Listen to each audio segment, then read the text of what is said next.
Hey friends, Cami here with Our Valley History, where as usual we are making history every day. We're going to be venturing again into the Shinzen Japanese garden, where we're going to be talking to bonsai curator Bob Hilvers. He's going to be teaching us all about our valley's cultural heritage when it comes to not only the bonsai, but also a little bit about our Japanese American heritage. So come on friends, let's go adventure.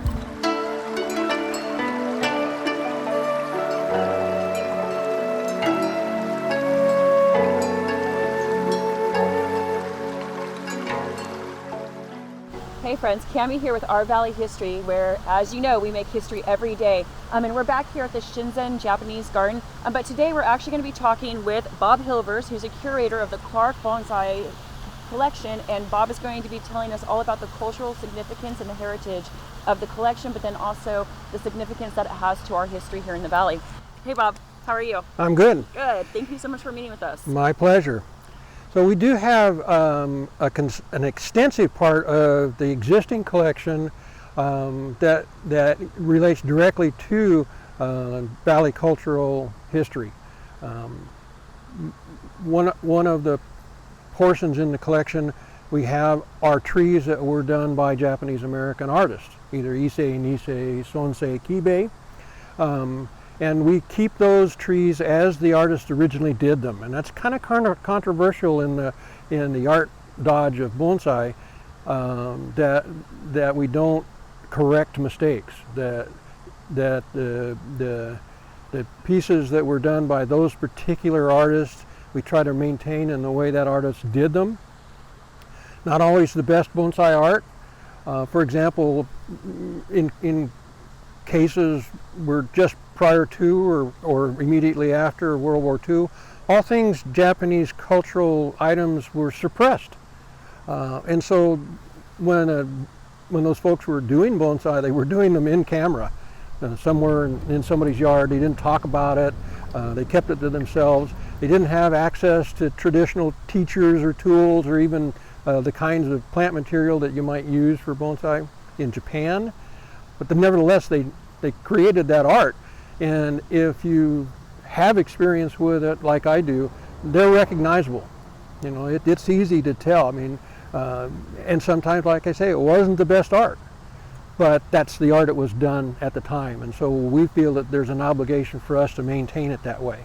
And so we have a collection within the collection that we call a legacy collection, that are bonsai that were done by Japanese Americans. Nice. I like that you're keeping that cultural heritage, though, because that's important, and then educating people about that is... Yeah, we're an educational organization. We operate the bonsai collection as a museum. It's outdoors, but nevertheless, the assets that are on display are identified by museum tags. They identify what they are, who did them. In some cases, we have museum didactics, which are kind of a fancy word for saying information, okay? We have the didactic information that has a complete history on that particular asset, so that folks can come in, read those, ask about that, learn the history and why it's so culturally significant in some cases, as well as we do have docents, trained docents that can interact with people about the general collection, or the specifics, and get their questions answered. So you and I were talking just a little bit ago about some of the cultural heritage and significance to the Japanese American community here. Can you tell us a little bit more about that? Well, we, as any museum does, we maintain those assets because of their significance. In a general sense, bonsai is an art form, and so the museum assets are concentrating on that particular part of it, the aesthetics of bonsai. But there are some bonsai that were done by certain artists that represent a snapshot in time of the culture of that particular group of people at that time, and we believe that's a significant thing to maintain. And so for anyone who doesn't know what the art of bonsai is, can you tell us a little bit about that? Well, that's a good question. There are some real misunderstandings about what the art of bonsai is. Essentially, the art of bonsai is to create the image of a miniature tree in a pot. I mean, that's about as simple as it gets. Translated literally in Japanese, bonsai, it means tree in a dish. Okay. And so this is something that is traditional in Japanese culture that our Japanese American citizens brought over with them as a form of artistry. Yeah, yeah. How it got to California and the United States in general is through Japan, and in some cases other Asian cultures practice plant art of miniaturizing trees, but for the most part, it came to California through Japanese immigrants. Yeah, in lots of different ways, either as individuals that came from Japan that were used to practicing this art, or had somebody in their family that did it and they picked it up from them. They continued it because they practiced it in Japan. When they came here, they did it here. There was an exposition in 1903 in San Francisco that introduced bonsai. It was a smash hit with the people that went to that exhibition.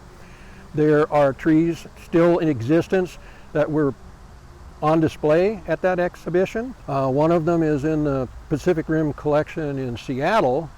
One of the trees that we have in collection, we believe, was created from a cutting from that original tree.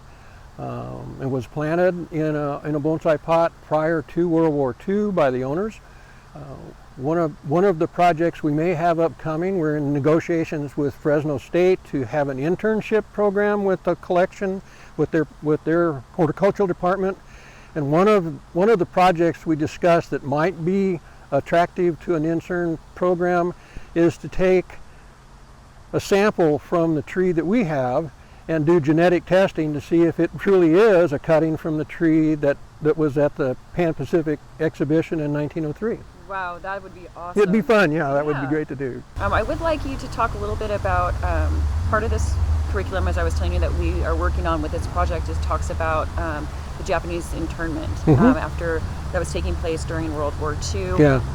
And you were telling me that you have part of the collection that relates directly to that. Yeah, like I said, a little bit about that. We do have trees, like I say, we do have trees in collection. We're done by Japanese Americans. We have one tree in particular that we know was placed in a bonsai pot, planted and created as a bonsai in 1939 or 40. We're not quite clear, but it was done by a fellow named Demoto. They owned the Demoto family owned camellia nurseries in the Bay Area, and this particular fellow practiced the art of bonsai, and he did a cutting off of a maple, we think maybe from another famous tree, and planted that in a bonsai pot. And in May of 1943, just like all other Japanese Americans on the West Coast, they were sent to an internment camp. Well, they had non-Japanese employees at the nursery that just maintained the nursery for them, which was an unusual thing. Mostly that didn't happen. And this little maple bonsai started to outgrow the bonsai pot that it was in, and the folks that were taking care of things didn't know much about bonsai. They just put it in a bucket so they could water it. And so while it was in the bucket, the bottom rusted out, and the tree rooted through the bucket onto the ground and got very large. But nevertheless, it survived. And we have that tree in the collection. That's amazing. I mean, just to touch on what you were saying, so many people lost everything that they had. did, yeah. Their farms, their stores, their homes, yeah. So and then when they finally if they were able to come back, they came back to nothing. Yeah. So it was rare for Japanese Americans to get their property back. There were a number of individuals that took care of property for them so that it would be come back. If there was a business, they continued to run the business and kept the money coming in so that they could pay property taxes and things like that, because a lot of times they couldn't, and they just lost their property because they were in jail and they couldn't pay the taxes. There's a story, a very famous story about one individual in San Diego that was buying up those properties when they came up for auction because of lack of taxes. He just bought the property up and paid the taxes on them and then gave it back to the Japanese family when they got home. So those kinds of really neat things happened. By and large, most of what happened was pretty ugly. Very true. Very true. It's always, it's heartwarming and gives you a sense of community to hear those good stories. Yeah. Though, you know, Yeah. especially when it was a very ugly time in our history. What other programs do you have going? We talked a little bit about Fresno State. What specific programs do you have going other than education and that potential partnership? Well, you know, that our community should a lot know of our about? programs have to do with the maintenance of a museum. If people come to visit, they want to know what they're looking at. They want that experience. It enhances their experience to be able to talk to somebody about what they see. Because in many cases with bonsai, it's totally fascinating. They want to ask. They want to know about it. Number one question: how old is it? Well, we can talk about that. Age is a real fascinating subject with bonsai. Number two: is it real? Okay? Really? Yeah, is it real? Is that real? Then they have to touch it, which we will allow them to do. Okay, because there it is. It's right there. We put it right there where they can see it, so they can touch it if they want to. They can ask the docent the question. So we have this very, very vibrant, active docent program. We would say that we're always looking for people that want to be a docent, want to join the family and work with the bonsai. Come down and talk to us. We'll put you in the program. Okay. So we have that program. We have a curatorial team program. That's the folks that actually touch the trees and maintain them. That takes a fair amount of skill and training. So those folks get that kind of training. We do a community outreach program where schools or other educational institutions, particularly in this area, I think it's the 4th grade that studies foreign lands as part of their curriculum for that year in school. When they get to Japan, they want to talk to us, and we're happy to see them. We have another program where there are Japanese summer schools that teach Japanese culture to those children. Those folks come and learn their bonsai here, and so we see them. We have a pretty vibrant program for identifying those historic or culturally significant trees, learning as much history as we can about them, recording that, and keeping it on file in our database so that other institutions that might be interested in how the art was practiced way back in the day, they can consult with us and see what we have on file for those things. And we do keep some artifacts. We have 2 bonsai pots that were created with materials at hand in one of the internment camps. And we know that there was bonsai being practiced in the internment camps because we've seen photographs of that. We every once in a while hear about the fact that there's a bonsai survivor from a camp.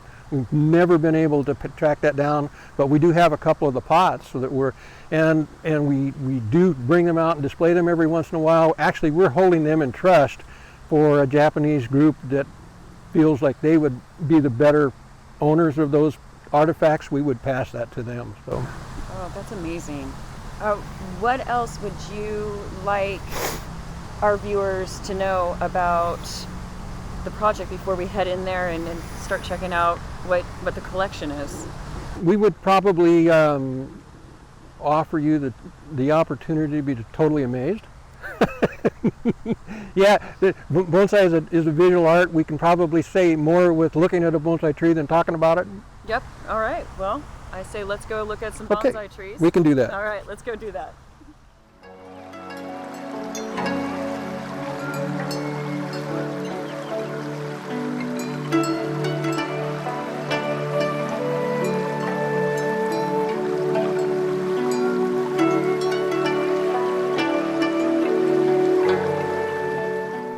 What you see here is a tokunoma. That's this little art alcove. Okay, Japanese term for that is tokunoma. It means art alcove. In a traditional Japanese home, you would see an art alcove in some form or other. Some of them are quite elaborate. because traditionally they're constructed with exotic, expensive woods. In this particular case, the redwood that you see that surrounds the tokonoma is reclaimed heartwood redwood from an old winery, and the wood was remilled so that we could use it for the construction. Normally the center post there is of some sort of dead cleaned branch or small trunk that has some movement to it, so that it contrasts with the very straight, rigid edges of the tokonoma. That particular piece of bamboo is antique, and it came out of a Japanese farmhouse. Wow, no way, really? Yes, really. If you look along the bamboo itself, you'll see some little discolored areas, like burned areas. Mm-hmm. That's because they are. Because in those little farmhouses in Japan, they still use wood to cook with. So this is discolored with wood smoke from the farmhouse. So those of us that kind of live and work with this know all of these secret little stories that just kind of makes the family kind of happy about. It gives them ownership of something that they feel special about. So this little exhibition, this little depiction in there, and they can be used for all kinds of things. Normally in a family home, they might be used to celebrate a family holiday, a birthday or something like that, or a national holiday. In our particular case, most often you'll see a bonsai in there in some sort of seasonal depiction. What's in there right now is a hornbeam that is deciduous. It's starting to lose its leaves. They're turning yellow and dropping. It's in an antique Japanese pot of a particularly desirable yellow glaze that makes it seasonal. And then the painting will look forward sometimes a month, a little, so the tree is in the present. The depiction on the painting would be of a month or so in advance, and what you see there is a bear tree with a little bird in it.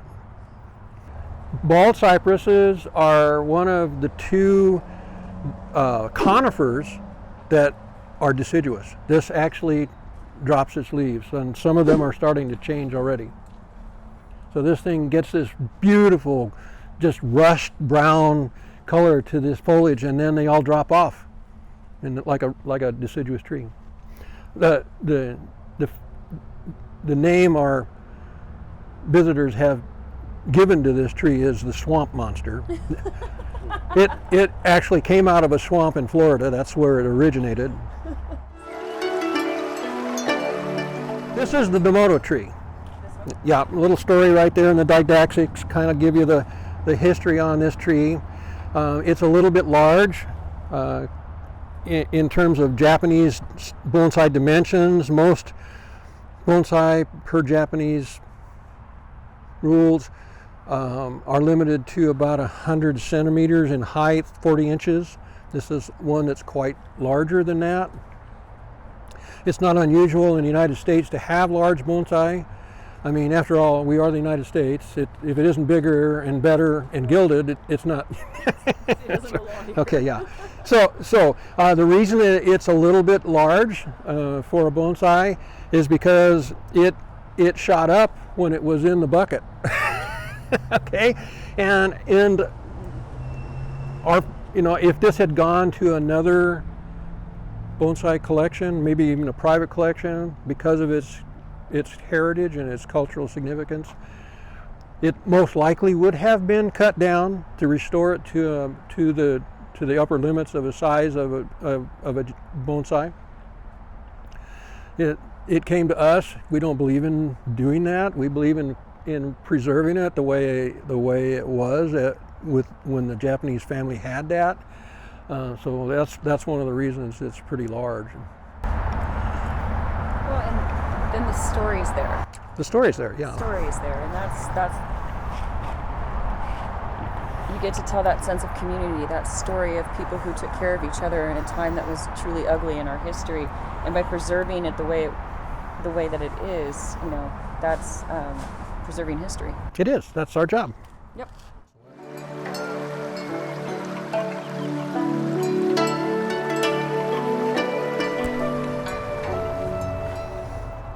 Why would that be?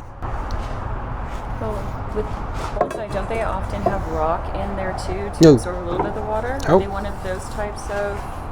No. I mean, I would assume the drainage is just so that the excess water can go through. Has to do with physics. Okay.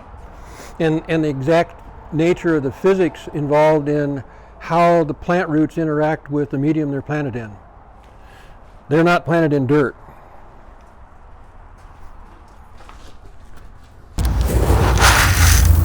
Bonsai are planted in bonsai soil. Extremely frangible, okay? And in the body of the soil, in the pot, if you look at that, there's as much air surrounding those little particles as there are particles. This particular product is called akadama. Its specific qualities that make it such great use of bonsai is that material will absorb water like a sponge, but then only release it very slowly as the plant uses it. Okay? It's called, and it does the same thing with the nutrients in the water. Okay, this is inert. This has no organics in it. Okay, it's just no plant material at all, just clay.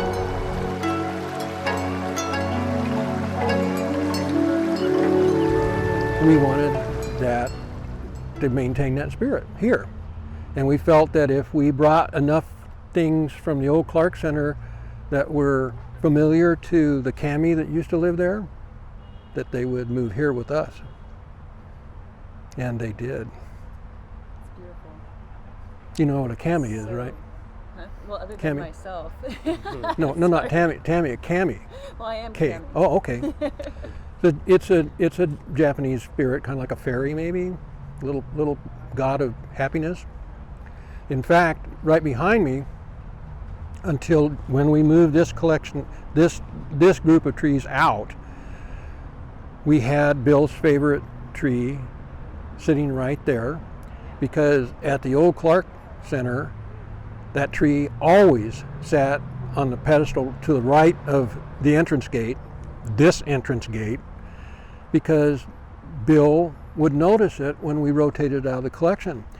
So whenever Bill wanted to know about things, he loved, absolutely, just, this was one of his me moments for him, was that when, at the end of the day when the museum was closed, he would wander the gallery and look at the art, or he'd go out to the bonsai court when there was nobody around and just have it to himself.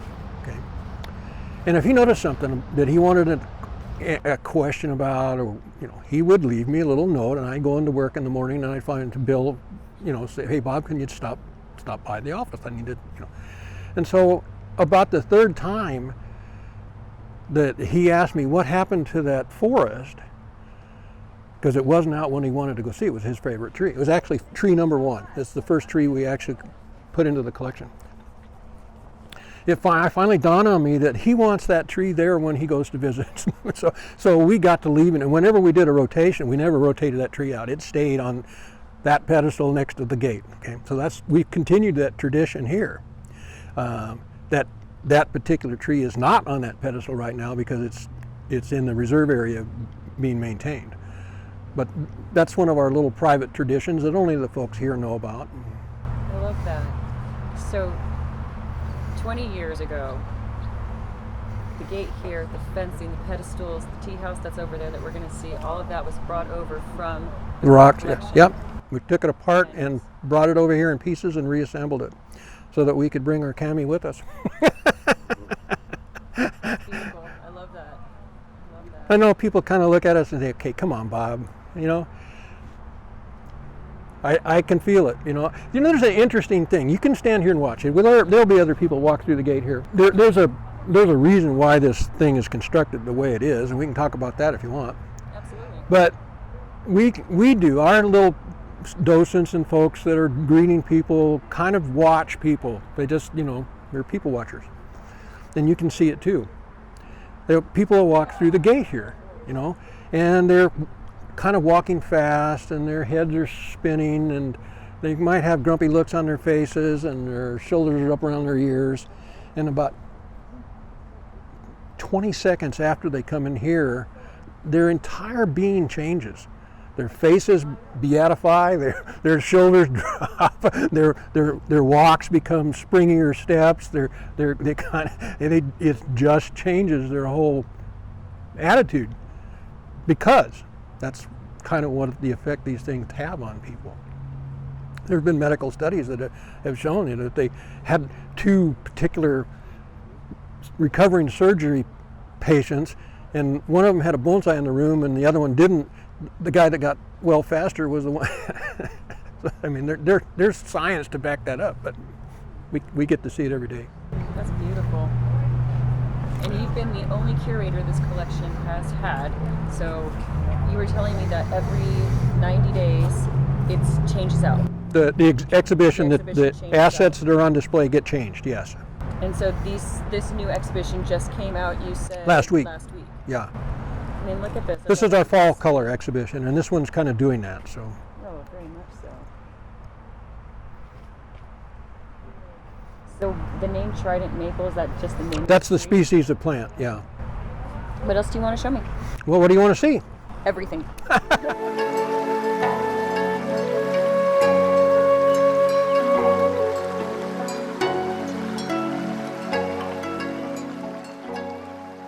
The reason that you see these bonsai on individual pedestals, what's sometimes referred to as monkey poles in the bonsai dodge, these individual pedestals rather than lined up on benches that you might see in other public displays of bonsai, is that we take the museum operation aspect of this very seriously, and so we're more interested in displaying this as an art object and individually rather than lined up, so that you can stop and enjoy this piece of art for the merits of itself rather than, okay? So that's why they're on pedestals, okay? The reason that you see these little walkways that seem to be kind of haphazard, they're actually quite planned. This is a little machine. This is a little art viewing machine that you see here. And so no matter which way you choose to go, once you walk through the gate, either right or left, you will walk a little bit to see a little bit. It's what Japanese call hide and reveal type of garden, okay? So you know that there's other bonsai to see around the corner, but you can't see them until you walk over there. And in the meantime, you have to walk by another piece of art that's going to stop you to make you look at that piece of art. So essentially, no matter where you choose to walk, it will lead you on to see something new. And so this becomes a little machine that just fits right into the human aspect, that they need to amble a little bit and look at a little bit. We feed that part of your psyche right directly with art. I know that sounds kind of very contrived, but it's actually what we feel is the best way to show the art. Oh, I agree completely. And it's so calming in here. See what I mean? It is. I know what you mean about the shoulders dropping. I feel very at ease. So here's one of our seasonal favorites with folks, particularly around Halloween. This is persimmon. Those are persimmons. Most bonsai that produces fruit, the fruit doesn't stay small. It's large. It's the same. It's a normal size. Okay. With this particular species of persimmon, this is the normal size for these little persimmons. Have you tried one? Do they taste like regular big persimmon? Yes. This one is traditionally a fall favorite. Some of our trees have fans, and some of our trees get fan mail. Really? Yes. What happened to my favorite tree? You didn't put it out. Yeah. Some of the trees actually have acquired names, specific names from our visitors. So. That is very cool. Here's another example of a kind of a cultural, historical connection to this collection. These trees, these are camphor trees. They were grown from seeds and made into seedlings from a tree in Japan that survived the Hiroshima blast. It's still alive today. Yeah. Yeah. So these were seeds collected from that tree that's still alive. This tree is our oldest. That is in terms of age of the plant. Bonsai have this really curious relationship with age. Everybody thinks that all bonsai are millions and hundreds and thousands of years old. They're not. In the reality, kind of based on what we were talking about earlier in the Japanese American experience, that there was a bonsai extinction event in the United States about 1943. Okay, so generally speaking, no bonsai in a pot that was a bonsai at that time is older than that. Some are, like the Damoto tree. So when we talk about extreme age in bonsai, although like in Japan, there are trees in the imperial collection that have been a bonsai for 500 or 600 years. Okay, there's a famous story about a shogun by the name of Iemitsu that was so devoted to his bonsai that one of his ministers kind of took him to task for paying more attention to the bonsai than affairs of state. Well, that's not a good idea at the time when shogun, that he had him beheaded, quite literally. Yeah, he cut his head off. And then kind of went around and showed it to everybody else and saying, look, if you want to talk to me about so if you have a problem with my bonsai. Yeah. Are these to sculpt it? Say again now? Are these used to sculpt Oh, the it wire, where you yeah. want to? That's how we make the branches the shape that we want them to be in. Okay. And this one is recently done. How often do you do that? As often as it needs it. How long does the wire stay on? As long as it needs to stay on. You know, it's almost like orthodontia. You know, we use the wire to put things where they need to be, and once they grow into that position, you take the wire off, okay? So this species is a California juniper. They're native to California and the desert areas of contiguous states. And this one was collected in the wild. In other words, it was living somewhere as a wild tree, and some bonsai artist dug it up and put it in a pot. Almost exclusively all really old bonsai come from. They were old trees when they were collected, and then they were converted to use as a bonsai. And when that happens, we can't turn them upside down and see if they're date stamped. We don't really know how old they are. We can have some experience. The only true way to tell is through dendrochronology, that is counting the tree rings, okay? In some cases that's a little bit deceiving for these desert species that can put on more than one growth ring in a particular season, depending on how much rain and when the rain happens, so it's difficult, or at least not ironclad, to establish age of these things, even through dendrochronology. However, bisection of dead California junipers allows some tree ring counting, and pretty reliably that empirical knowledge tells us that these older, really dense wood desert species add about an inch of growth for every 100 years. Okay. This one has a circumference of the base of 22 inches. So you said everybody always asks this question. I'm going to ask it. Can I touch it? Sure. The reason that we know that this one is of extreme age and probably falls into that inch every year, every 100 years category, is that the wood itself is very hard, okay, and dense. Okay, and you can see how this is weathered, and it's starting to weather along the striations of the growth rings of the tree. And so another way to tell is that this one has no termite runs in it. And there's desert termites that get into the dead wood of these things and then wreak havoc. Okay, there's no termite runs in this tree. And what happens when these things grow extremely slowly, that the resin, the pine, the sap within the tree infuses the cells of the dead wood as it grows. Okay, and the termites can't digest that, so they don't bore into these very old resin-infused wood. So that means it grew at a very slow rate, that we can be pretty confident that this tree only did an inch every 100 years and maybe more. So are we looking at a 2,000-year-old tree? Science is saying, yeah. But you see all these termite runs in there? Yeah. So the wood is softer, so it means it grew faster. It means it's not as old.